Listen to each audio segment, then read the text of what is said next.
শ্রমিক ভট্টাচার্যের উপর হামলা, অভিষেক বন্দ্যোপাধ্যায়ের নামে থানায় অভিযোগ দায়ের। ডায়মন্ড হারবার থানায় অভিযোগ দায়ের বিজেপি নেতা অভিজিৎ দাস ববির।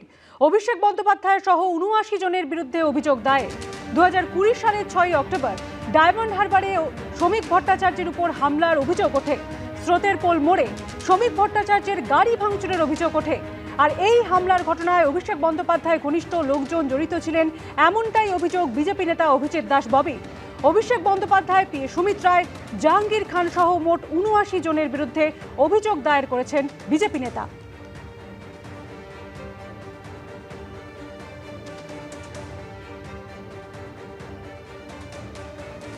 আমাদের প্রিয় শ্রমিকদাকে ২০২০ সালে স্রোতে বলে কাছে অ্যাটাক করা হয়।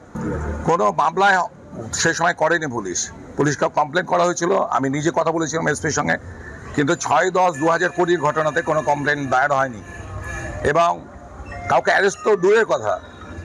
সেই জন্য আজকে আমরা সেই পুরনো ঘটনাকে কেন্দ্র করে আমরা আজকে নতুন করে অভিযোগ দিলাম সমস্ত এভিডেন্স দিয়ে, এবং প্রত্যেক যারা যারা অ্যাকিউজড পার্সন রয়েছিল তাদের নাম দিয়ে, এবং তার সঙ্গে আরও ৭০ টোটাল দিয়েছি ৭৬ জনের, আর অভিষেক ব্যানার্জি আর সুমিতকে নিয়ে ৭৮ জন, এছাড়াও 79 এবং আরও ২০-২৫ জন।